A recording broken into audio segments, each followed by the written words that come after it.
Shalom Pak Andreas. Wah, Shalom Pak Loki. it's good to have you back again di Ngopi Bareng hari ini. Terima kasih banyak mengundang saya lagi. Iya, kan waktu awal-awal itu saya sudah sempat ngomong sama Bapak. Pasti waktu itu bukan yang terakhir kali. Iya. Senang lah saya juga boleh ikut serta dengan ngopi barengnya Pak Luki. Dan kali ini sih kesenangan saya tuh ekstra Pak begitu ya, karena selain bisa ngobrol bareng lagi, ngopi bareng seputar teologi begitu ya bersama dengan Pak Andreas, tapi juga karena kali ini kan agak spesial nih Pak ya, karena ini ngopi bareng saya kira yang pertama kali ya, yang merupakan kerjasama antara GKI Mangga Besar melalui berkathidup.net dengan STT Amanat Agung tempat Pak Andreas melayani selama ini ya Pak ya. Ya, senang sekali sih bisa ada satu kerjasama seperti itu. Betul. Ya, mudah-mudahan nanti dari yang mendengar ngopi bareng kita hari ini, siapa tahu ada yang terpanggil begitu Pak, Tuhan panggil untuk kami sangat jadi hamba undang Tuhan. sekali bisa ikut mendaftar di STT Amanat Agung. Betul dan langsung bisa kontak Pak Andreas begitu. Boleh, ya. Bisa silakan. Mungkin kalau mau konsultasi, ngobrol, menggumulkan panggilan Tuhan begitu Pak ya. Betul. Iya. Silakan kalau ada yang berminat, merasa terpanggil oleh Tuhan dan ingin sekolah di STT Amanat Agung, silakan boleh hubungi saya. Ya. Atau mau langsung ke STT Amanat Agung, kami terbuka. Iya.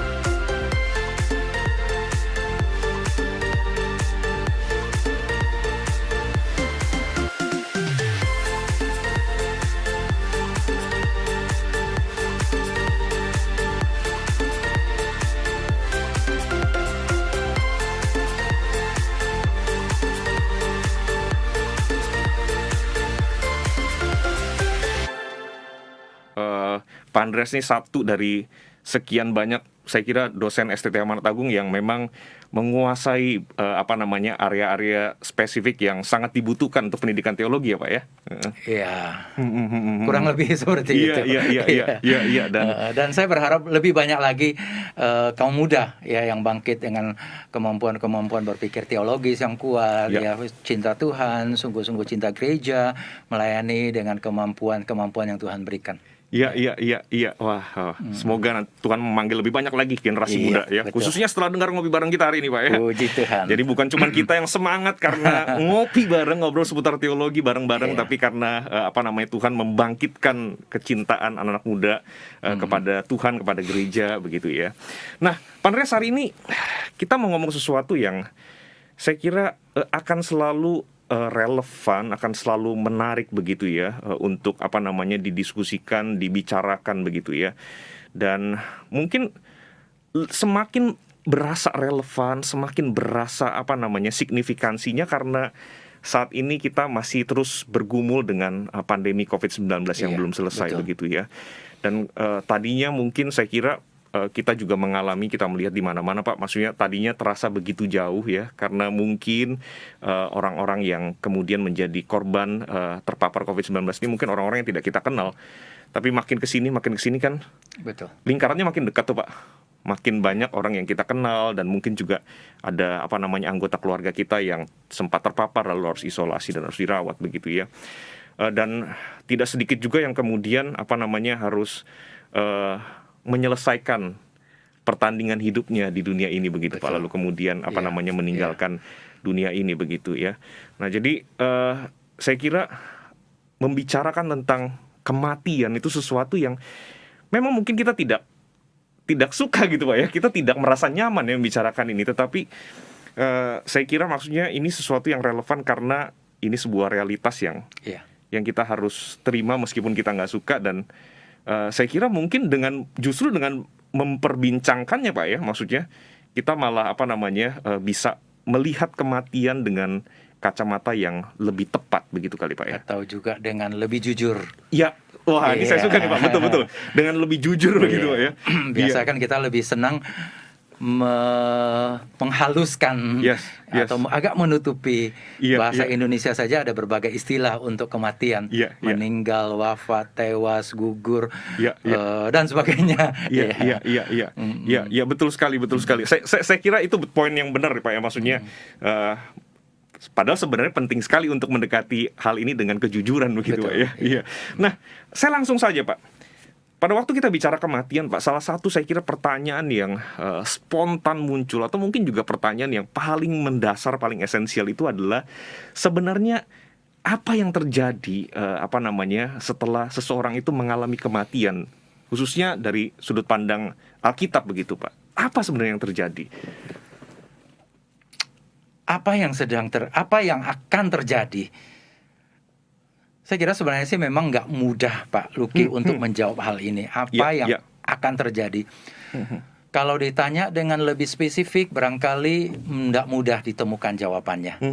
Tetapi satu hal yang kita yakin sekali dari pengajaran Alkitab adalah ketika orang mengalami kematian, dia tidak kehilangan eksistensinya. Oke. Dia masih ada, dia masih berlanjut.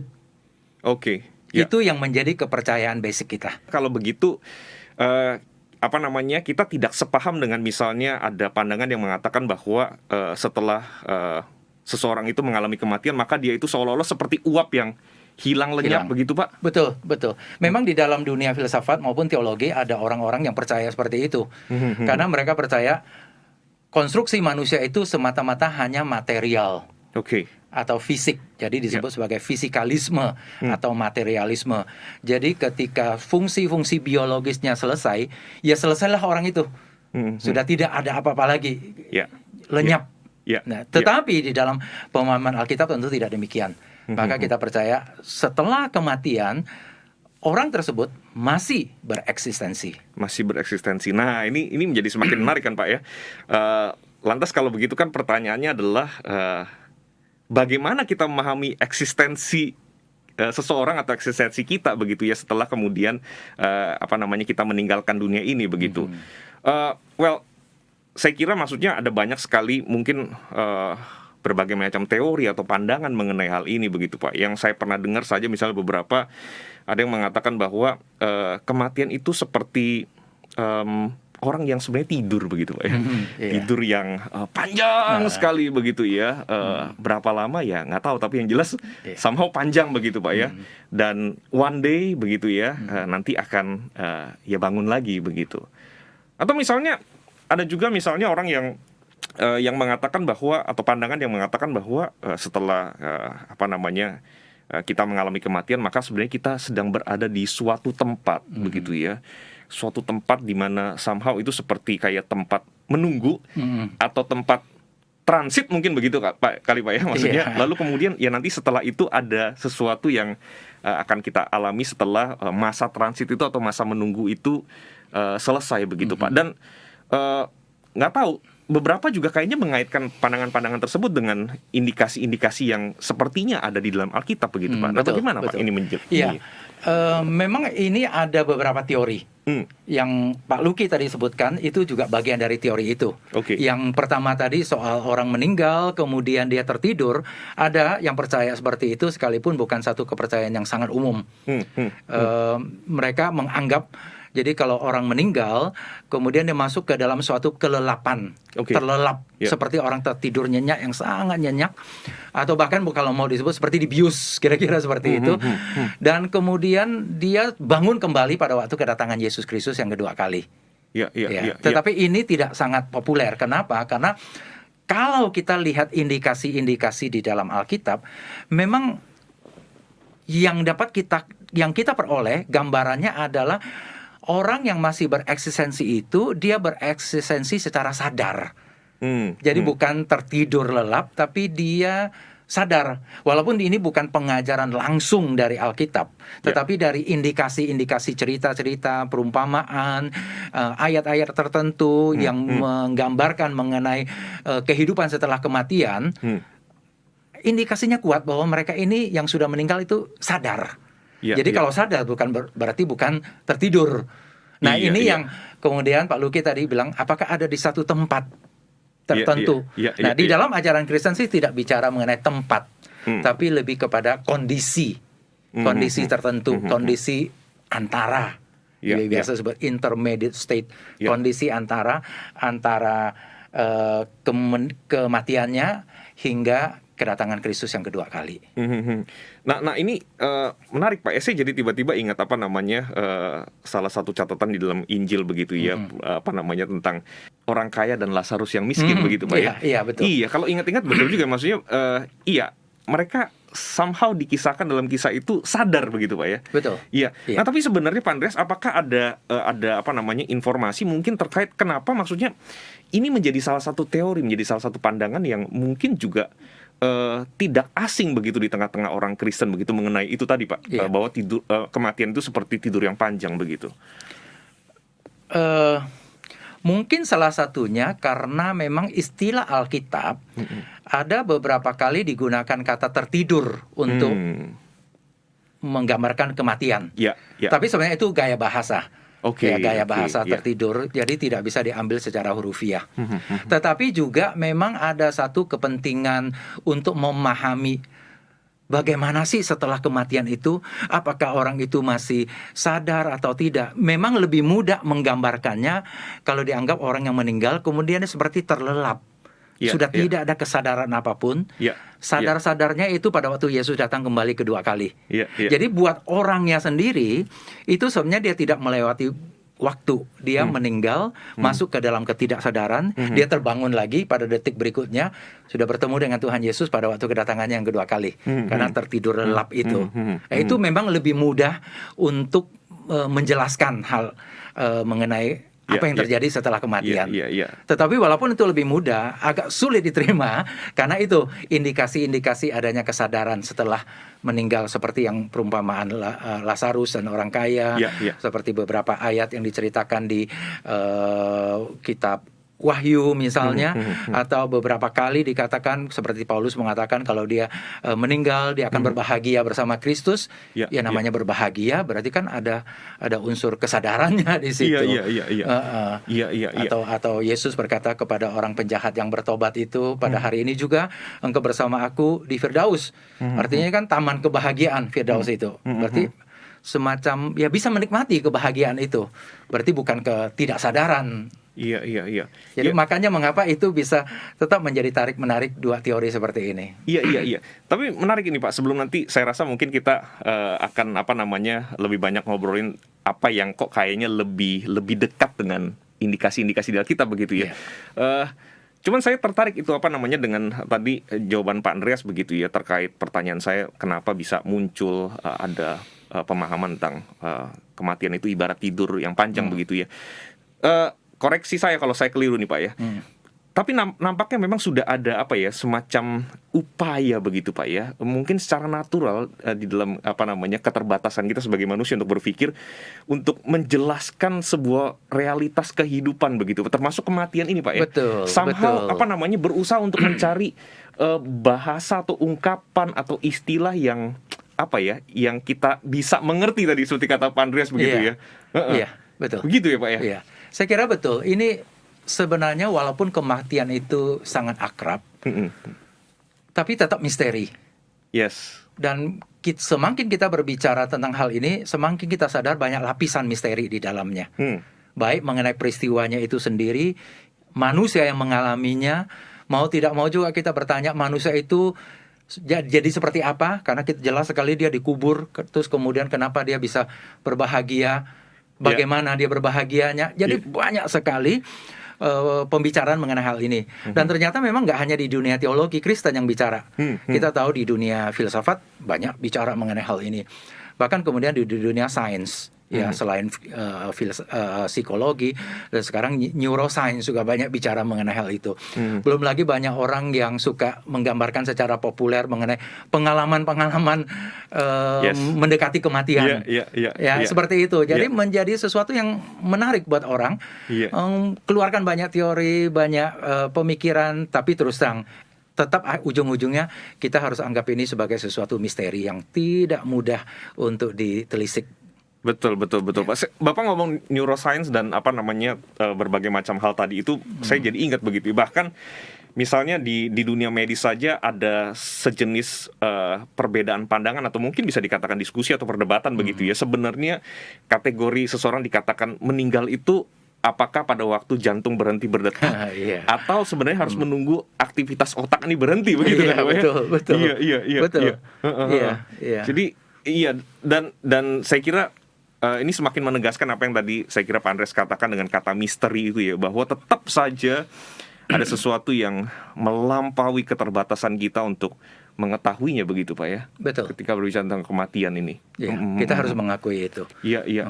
Sekalipun itu sejarah yang umum sekali tentang kematian, dan memang betul akrab, apalagi yang Pak Luki tadi katakan dalam kondisi pandemi seperti ini. Iya. Ya, seperti Khairil Anwar mengatakan kematian itu terasa semakin akrab, tapi memang banyak hal yang kita nggak bisa jelaskan. Iya.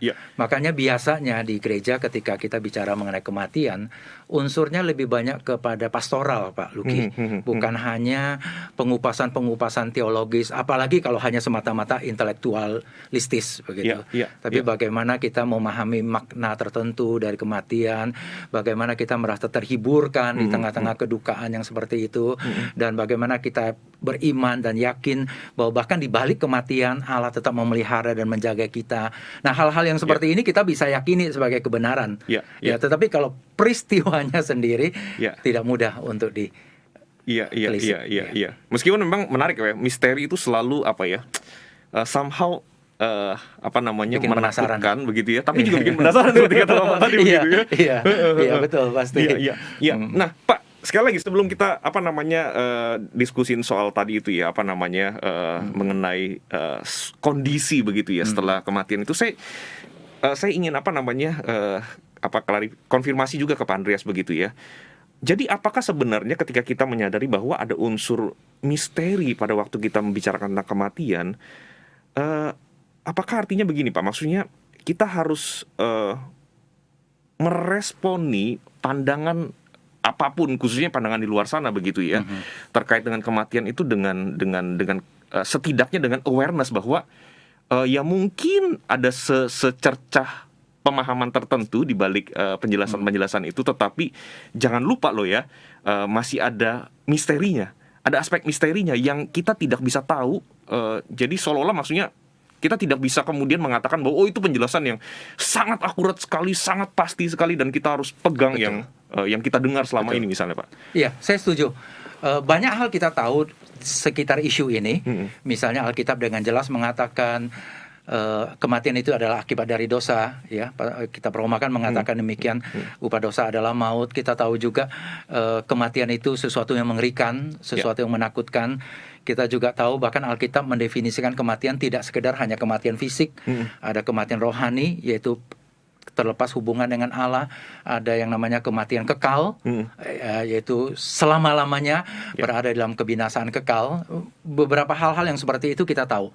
Kita juga tahu bahwa kalau orang percaya kepada Yesus, walaupun dia mengalami kematian fisik, tapi dia tidak terpisah dari Allah, karena dia sudah dipegang oleh Yesus Kristus, dan melalui Yesus Kristus dia tetap akan bertemu dengan Allah, walaupun harus melewati kematian yang mengerikan seperti demikian. Itu kebenaran-kebenaran yang kita harus pegang. Tetapi betul, tetap kita harus sadar ketika kita mulai bicarakan kematian itu sendiri, sebenarnya kita sedang bicara sesuatu yang dibalik sana, tapi kita tetap menggunakan bahasa-bahasa kita pada hari ini. Dan itu yang sulit. Karena sebenarnya kita sudah masuk ke satu wilayah yang agak berbeda dari wilayah sehari-hari kita. Tapi kita gunakan bahasa sehari-hari kita, konsep-konsep pemikiran kita hari ini menggambarkan yang di situ. Nah, Pak, itu yang akan selalu mengalami kesulitan. Iya. Wah, ini satu sisi saya rasa penting sekali untuk kita sadari, tapi di sisi lain sebenarnya mendorong kita untuk saya rasa lebih serius membaca Alkitab dan kemudian melihat sebenarnya apa yang Alkitab coba sampaikan begitu, Pak ya. Nah, Pak Andreas, balik lagi ke yang tadi itu ya. Kalau seandainya pemahaman bahwa seseorang itu mengalami tidur yang panjang ketika dia mengalami kematian itu nampaknya kurang selaras dengan apa yang diindikasikan oleh Alkitab, lalu sebenarnya apa yang bisa kita lihat dari Alkitab? Indikasi-indikasi apa, Pak, Iya. sebenarnya? Oke. Ya, saya kira pengajaran paling umum kalau kita baca dari Alkitab adalah pengajaran mengenai orang yang sudah meninggal tetap ada eksistensi, dan dia eksistensi sadar, dalam pengertian dia bukan tertidur, sadar dalam arti itu. Dan kemudian orang yang sudah meninggal itu berada dalam satu kondisi antara. Kondisi antara itu ya bahasa Inggrisnya disebut intermediate state. Ya, kalau dalam bahasa kita sehari-hari, untuk mereka yang percaya kita sebut dia masuk surga, begitu. Ya. Untuk mereka yang tidak percaya kepada Tuhan, ada di alam maut. Ya, dalam bahasa teknis perjanjian barunya itu adalah Hades. Untuk itu sebenarnya bukan neraka, bahkan penggambarannya itu Hades. Jadi itu disebut dengan kondisi antara. Jadi orang yang sudah meninggal, dia tetap bereksis di dalam satu kondisi antara seperti itu. Kenapa disebut kondisi antara? Karena itu, dia belum mencapai kepada final stage-nya, kepada yang akhirnya. Yang akhir itu apa? Yaitu kedatangan Yesus Kristus yang kedua kali. Di mana yang disebut surga itu akan berujung kepada yang disebut dengan langit dan bumi baru. Yang Hades itu akan berujung kepada penghukuman kekal yang disebut dengan neraka atau Gehenna itu. Jadi sebenarnya kita mengakui, kita percaya ada kehidupan yang seperti demikian, yaitu kehidupan setelah kematian. Bukan nihil, bukan tidak ada, juga bukan tertidur tanpa kesadaran apa-apa. Iya. Jadi ada masa antara itu, Pak, ya. Masa antara itu. Nah, sebaiknya bagaimana kita memahami masa antara ini, Pak? Seperti tadi kan Pak Andreas sempat memunculkan istilah dalam bahasa sehari-hari kita, begitu ya. Betul. Saya kira terkait dengan apa yang tadi Pak Andreas juga sudah sempat munculkan, bahwa bahasa kita sekarang nih, karena mencoba untuk menjelaskan apa yang terjadi di sana, begitu ya. Nah, tapi kira-kira bagaimana kita harus memahaminya, setidaknya berdasarkan indikasi-indikasi yang paling kuat, paling eksplisit, meskipun mungkin lebih banyak yang implisit daripada yang eksplisitnya, gitu, Pak, ya. Sebab begini kan, apakah itu diartikan ya bersama dengan Tuhan di sorga langsung menikmati kebahagiaan, atau bagaimana? Sebab kalau ingat kisah itu kan, Pak, si Lazarus dan orang kaya yang miskin, begitu ya, ada istilah lain juga yang dipakai di situ kan, maksudnya berada di pangkuan Abraham, begitu kan, Pak, ya. Betul. Nah, semestinya begitu, Pak, ya, semestinya ada sesuatu yang ingin digambarkan kan, Pak, ya, lewat istilah-istilah tadi itu, Pak. Nah, bagaimana kita memahami? Saya sangat setuju. Ada berbagai istilah yang digunakan, karena memang ada berbagai penggambarannya. Misalnya yang paling populer itu surga. Surga itu sebenarnya kalau di pengajaran perjanjian baru itu ada beberapa makna. Langit itu disebut surga, cakrawala yang di atas sebut Uranus, atau langit kalau terjemahan bahasa Indonesianya. Tapi bahasa Yunani sama saja, Uranos. Gitu. Tetapi kata itu Uranos yang kita terjemahkan surga punya dua makna lain yang sangat penting, yaitu yang pertama menunjuk kepada Allah itu sendiri. Allah. Jadi Allah itu seringkali digunakan kata surga. Biasa kerajaan Allah, kerajaan surga sama kan, begitu. Kedua, itu adalah gambaran simbolik mengenai tempat kediaman Allah. Jadi digunakan kata Uranos, surga juga. Tetapi kita tahu ini simbolik karena Allah nggak perlu rumah. Di mana ada Allah, disitulah rumahnya kira-kira. Jadi sebenarnya kalau dikatakan orang meninggal kemudian dia masuk surga, sebenarnya dalam pengertian itu dia diterima oleh Allah. Jadi bukan dalam pengertian masuk seperti kategori ini ya, ruang gitu, kategori spasial begitu, Pak, ya, masuk ke dalam ruangan, bukan begitu, Pak, ya. Betul. Makanya bukan disebut tempat antara, tapi masa antara, kondisi antara, tapi bukan tempat. Karena sebenarnya kita tidak pergi ke satu tempat. Kita lebih tepatnya dipegang oleh Allah, kita kembali kepada Allah. Allah itulah yang disebut dengan surga. Atau tempat tinggal Allah, ya Allah itu sendiri. Tetapi rupanya Alkitab tidak hanya menggunakan kata surga untuk itu. Makanya mengapa ada istilah pangkuan Abraham. Itu Lazarus kemudian dibawa ke pangkuan Abraham. Itu pengertiannya karena memang ada satu makna yang mau ditunjukkan. Ini khususnya buat orang Israel. Pangkuan Abraham itu berarti dia adalah keturunan sejati dari Israel. Ini orang miskin, Lazarus yang sakit-sakitan, yang miskin, yang tidak dipedulikan orang, dimarginalisasi oleh banyak orang. Tapi ternyata setelah meninggal dia dipeluk oleh Abraham. Itu buat orang Israel satu penghiburan yang luar biasa. Ini anak Abraham. ya, Tapi ya. sebenarnya ada juga istilah lain, tadi saya sudah sebut Firdaus. Itu pengertiannya adalah taman kebahagiaan. Biasanya raja-raja yang menikmati dengan Ya. pangeran-pangerannya, dayang-dayangnya. Ya. Tapi Yesus berkata kepada penjahat yang bertobat itu, hari ini juga aku undang masuk ke tempat kebahagiaanku. Jadi artinya orang ini yang nobody, nggak tahu siapa-siapa gitu, tapi dia percaya kepada Yesus, dia masuk menikmati kebahagiaan itu. Ya, ya. Atau kadang-kadang tidak gunakan istilah teknis tertentu. Ya, Paulus tadi mengatakan dia meninggal, dia akan berbahagia bersama Kristus. Cukup itu. Jadi sebenarnya pengertiannya adalah kalau kita sudah meninggal, kita tidak hilang, kita tetap ada sama di mana? Lebih tepatnya adalah kita bersama dengan Allah di Ya, dalam ya. Yesus Kristus. Dan kalau udah bersama Allah, ya pasti bahagia begitu. Ya, ya, ya. Jadi dengan kata lain sebenarnya di balik berbagai macam simbol-simbol atau gambaran-gambaran atau istilah-istilah itu bottom line-nya itu ya Pak ya. Maksudnya kita bersama-sama dengan Tuhan begitu ya di dalam kebahagiaan ya bersama Tuhan ya pasti bahagia begitu kan Pak. Iya itu. Iya kan? iya. Dan Alkitab tegas mengatakan tidak ada apapun termasuk kematian pun tidak dapat memisahkan kita dari kasih Allah. Iya, iya. Soalnya poinnya itu. Jadi kematian itu memang mengerikan, dan kalau kita berpikir kematian itu sebenarnya bisa menjerumuskan kita kepada kematian kekal.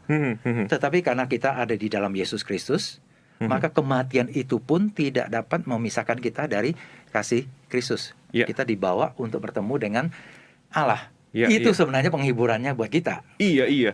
Nah ini kan jadi menarik begitu Pak ya. Maksudnya kalau memang somehow itu bisa dilihat sebagai pesan utama yang Alkitab ingin sampaikan dan yang di dalam kedaulatan Allah kita percaya Allah memahaminya sebagai sesuatu yang seharusnya kita ketahui sebagai orang-orang Kristen, orang percaya kepada Tuhan Yesus begitu Pak ya. Tapi somehow menariknya seringkali ini yang justru maksudnya apa ya, tersamarkan oleh berbagai macam mungkin keingintahuan kita begitu Pak ya tentang bagaimana sih begitu ya di sananya nanti begitu ya, apa sih yang terjadi begitu Pak? Betul. Ya lagi pula karena Pak Luki bukan hanya kita yang tertarik bicara itu, ini hampir semua umat manusia senang bicara itu dari perspektif masing-masing. Bahkan kalau kita lihat nih populer sekali dibikin film kan, baik di Hong Kong atau di Hollywood. Dia suka. Jadi gambaran-gambaran populer itu mungkin lebih sering mengisi pikiran kita dibandingkan dengan pemahaman-pemahaman yang cukup mendalam dari Alkitab. Tidak heran seringkali juga membuat kita misalnya ketika menghadapi kematian atau keluarga kita menghadapi kematian, kita punya ketakutan-ketakutan. Image-nya dari mana? Ya mungkin itu kita membayangkan Giam Loong sedang datang dengan ininya untuk menyiksa kita, atau dari film-film, dari cerita-cerita seperti ada makhluk dari neraka muncul untuk tarik-tarik kita. Gambaran-gambaran itu kan ya cukup mengerikan. Betul. Nah sebenarnya berarti ini juga kan Pak, saya kira ini salah satu pelajaran yang penting sekali bagi orang Kristen begitu Pak ya. Dalam hal ini kita sepertinya harusnya begitu ya, bukan sepertinya tapi memang seharusnya gitu ya, lebih banyak melihat kepada Alkitab daripada kemudian mengizinkan pandangan-pandangan, penggambaran-penggambaran dunia, khususnya dari media lah Pak ya. Itu yang kayaknya paling masif begitu Pak. Dan kemudian padahal itu mungkin gambaran, itu untuk hiburan begitu Pak ya. Tapi kita anggap itu sebagai kenyataan gitu, sebagai kebenaran begitu Pak. Betul. Iya.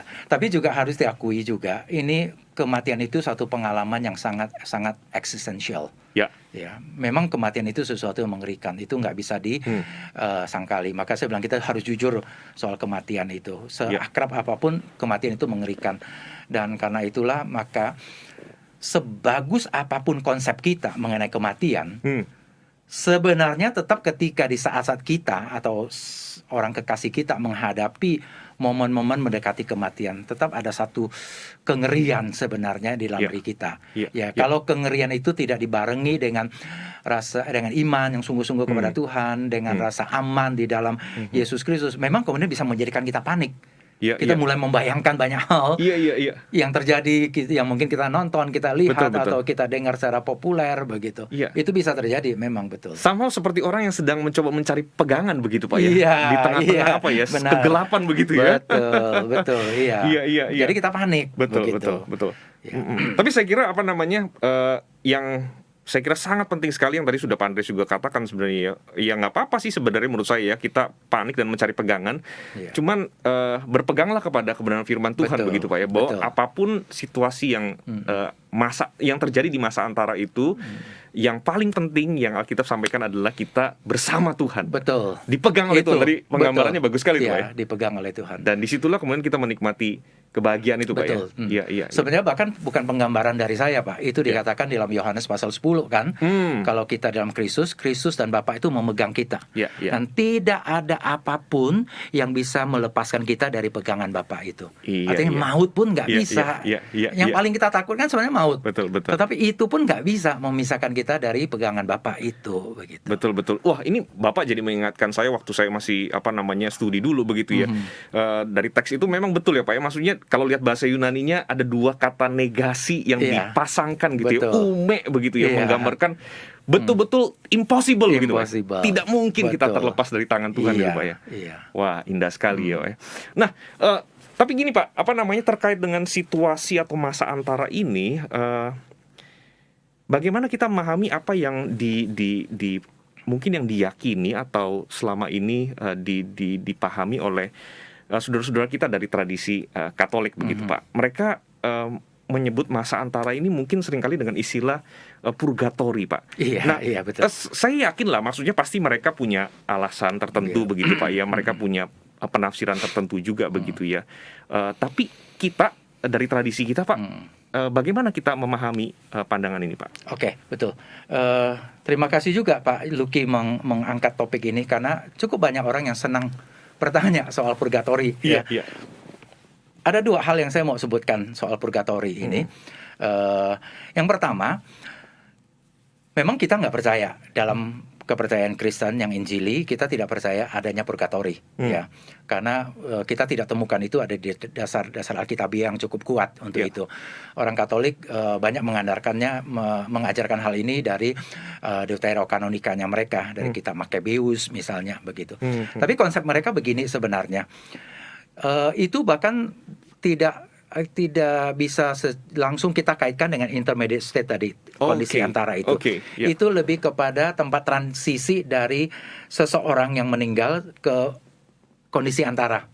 Jadi purgatori itu adalah tempat untuk orang yang sudah percaya kepada Tuhan Yesus. Itu yang pertama.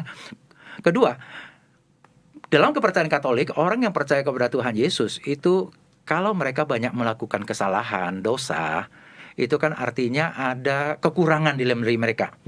Masih ada hal-hal yang perlu dicuci. Maka sebelum mereka masuk ke sorga, mereka ke purgatori dulu. Disitulah dicuci. Maka purgatori itu artinya tempat pencucian dengan api, purgatori. Jadi di situ mereka dicuci. Dan kemudian orang-orang yang masih hidup, keluarganya disuruh mendoakan supaya orang itu ya dicuci, dibersihkan, dan kemudian masuk ke surga yang kita sebut sebagai intermediate state itu. Yaitu pengertian kita. Tapi tadi saya katakan, ini hal kedua yang saya mau sebut Pak Lucky. Kita tidak terima ajaran itu, memang karena dasar Alkitabnya kurang. Tapi ada hal yang cukup penting juga buat kita, bahwa kita diterima oleh Allah, dipegang oleh Allah. Soalnya itu bukan karena kita berbuat sangat baik, banyak jasa, banyak deposit kebaikan yang kita bisa bawa, sehingga Allah memegang kita. Enggak. Kita percaya setelah mengalami kematian, Allah tetap memegang kita karena kita ada di dalam Yesus Kristus. Di dalam Yesus kita mengalami pembenaran, justification by faith itu. Jadi mungkin betul ada kalanya sanak saudara kita, keluarga kita meninggal dalam kondisi bukan sebagai orang Kristen yang paling suci. Nah, kita semua orang seperti itulah. Ya, kita seperti tidak ada sesuatu yang saya bisa bawa untuk bertemu dengan Allah. Sebenarnya ada yang kita bawa, yaitu apa? Iman percaya kita pada Yesus Kristus. Nah, kita percaya, kan Alkitab mengajarkan kita percaya kepada Tuhan Yesus, kita dibenarkan oleh Allah. Betul. Jadi tidak perlu lagi kita dicuci dulu kemudian untuk bisa bertemu dengan Allah. Ya. Nah, jadi dengan kata lain sebenarnya dari sudut pandang teologi tradisi kita begitu Pak ya, kita tidak merasa bahwa purgatori itu sesuatu yang dibutuhkan begitu kan Pak ya? Karena maksudnya karya Kristus buat kita tuh tuntas gitu kan Pak ya? Betul. Iya, iya. Konsep itu kita butuhkan mungkin saat ini dalam hidup ini, Hmm. yang kita sebut dengan proses pengudusan, sanctification. Iya, iya. Kita dicuci, dibersihkan oleh Roh Kudus, oleh firman-Nya, di dalam ibadah, dalam persekutuan, dalam nasihat, dalam khotbah dan sebagainya. Nah, sebenarnya inilah tempat pencuciannya kita. Begitu. Dan di mana kita berbuat baik, di mana kita berbuat kebaikan, hidup bermoral, memuliakan Allah, menolong orang lain. Sebenarnya semua itu dibentuknya pada hari ini. Iya, iya, iya. Itu Iya, bukan iya. di tengah-tengah transisinya itu. Iya, iya. Nah, tapi saya ini Pak, pengen sedikit balik lagi begitu ya ke kecenderungan kita yang tadi Pak Andreas sebutkan begitu ya. Kan somehow Pak, kok kayaknya pemahaman tentang purgatory ini somehow lebih gampang untuk kita cerna dengan akal kita, Pak. Bahwa kita itu ya memang kita ini penuh dengan kelemahan, kegagalan sehingga ya sama lah, mungkin kayak zaman sekarang begitu kan Pak, sebelum masuk ke satu tempat gitu kita harus cuci tangan dulu gitu ya. Nah, jadi kok kayaknya lebih gampang untuk dipahami begitu Pak. Mungkin dianggap lebih natural dengan kita kali ya. Jadi kalau kita merasa ada utang-utang yang belum selesai, ada hal-hal yang belum selesai, kita kayaknya ada satu kesempatan menyelesaikannya di situ. Oke, ya. Dan mungkin juga agak cocok dengan praktek-praktek keagamaan atau kebudayaan tertentu, misalnya di kalangan orang Tionghoa ya suka membakar sesuatu untuk mendiangnya begitu, untuk supaya dia bawa ke sana. Kan praktek purgatori itu, pemahaman konsepnya itu, kita juga bisa mendoakan supaya mereka ditolong dan bisa masuk ke surga begitu. Ya. Mungkin ada unsur-unsur dianggap lebih logis atau lebih natural dengan pemikiran kita. Tapi memang betul juga dalam teologi Injili Protestan kita bicara mengenai pembenaran oleh iman, keselamatan oleh anugerah, kita bisa mendapatkan kehidupan kekal karena kita ada di dalam Yesus Kristus, bukan mengandalkan kepada kebaikan kita atau jasa-jasa kita begitu. Jadi pembersihannya itu adalah oleh Yesus Kristus begitu. Tapi sebenarnya ketika kita memahami dengan kacamata yang seperti ini, saya rasa Pak ya, maksudnya kok kayaknya somehow lebih melegakan ya Pak ya.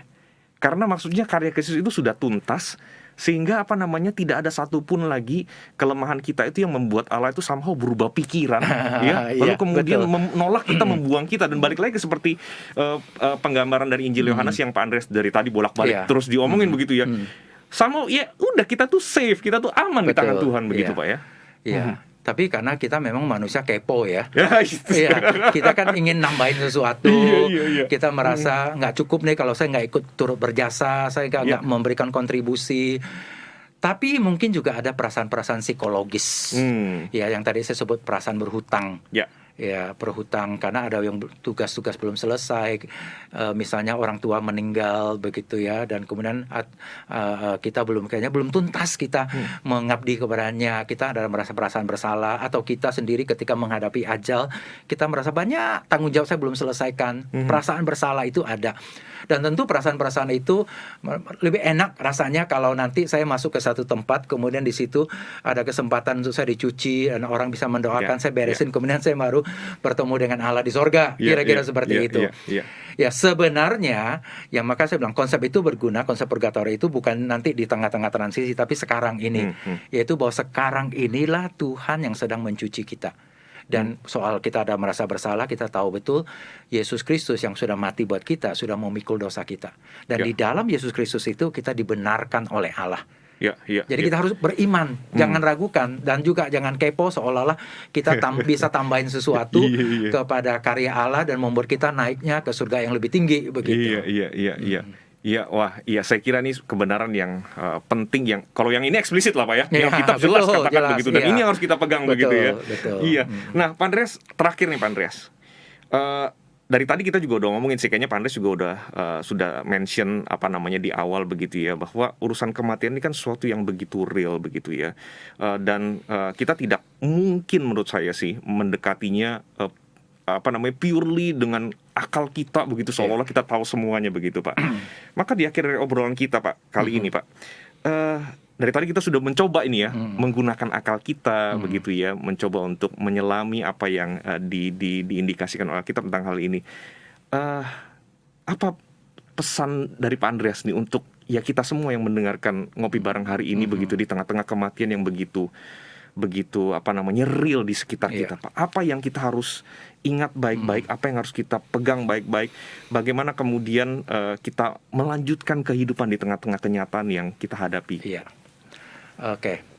Saya kira Pak Lucky, mengingat ada kematian, sebenarnya pertama itu pasti mengingat bahwa hidup kita itu fana dan kerusakan oleh dosa itu memang real dalam hidup ini. Sehingga maka mengapa secara biologis pun kita akan berakhir.